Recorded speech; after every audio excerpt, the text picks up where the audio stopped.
Hi everyone, welcome to the first YouTube video of The Shift Studio. I am so excited to tell you that I am here to make learning really easy and accessible for all of you. So let's quickly begin with the first topic of today, that is spotting the red flags in an interview so that it does not cost you your next big opportunity. Having a negative body language. More than 50% of communication in an interview is non-verbal. If you cross your arms, slouch your back, or avoid eye contact, the hiring manager might treat you as disinterested, or in the worst case scenario, might treat you as inappropriate or underconfident. Your body language is your master key towards cracking that opportunity. So treat it right and give out a power pose that might come out as extremely impressive, not researching about the company.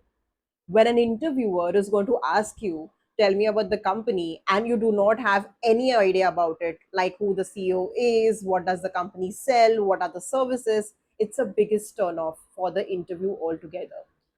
It gives an impression that you're not really serious about the role and you just want a job and not this specific job.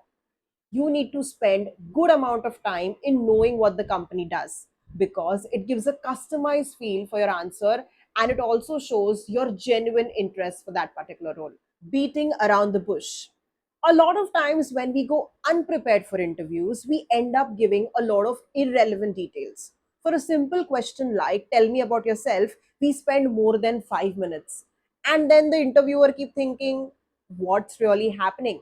We need to be very crisp and precise to the answers so that we do not have fillers like and we waste each other's time. Arriving late for the interviews. Now, we've all got this punctuality game really wrong. In all the trainings that I've taken so far, I have been talking about this. Punctuality is not reaching on time, punctuality is reaching before time. So, whenever you go for interviews, please try reaching the venue as early as possible, because it gives you time to settle down. You can talk to the people around, get into the vibe, and settle before you can beat all the anxiety and anxiousness for the interview. Being too honest in interviews. When asked, why are you looking for a change? Why do you want this particular job? You do not have to be extremely honest with the reality.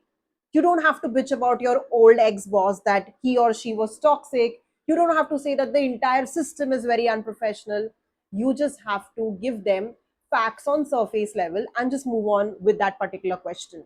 If you're being too honest or too negative about your prior employer, it might give out an impression that you are entirely a very bitchy person or not really comfortable to work. You need to put your phone on offline mode or silent mode before you go and sit for an interview.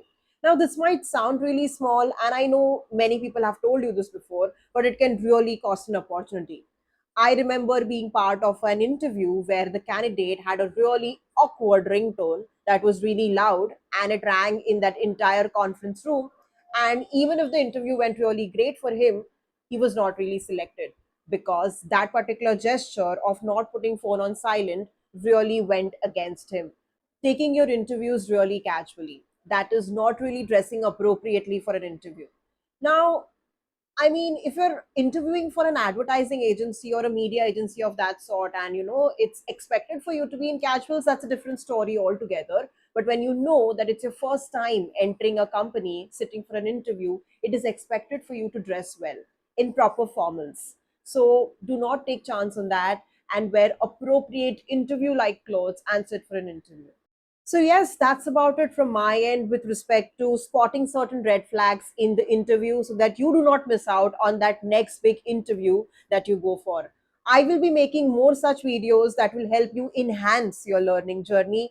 Feel free to DM me in case if you want to ask me anything with respect to your professional growth, professional development. I will always be happy to help, and do support and subscribe to my YouTube channel because your support means a lot.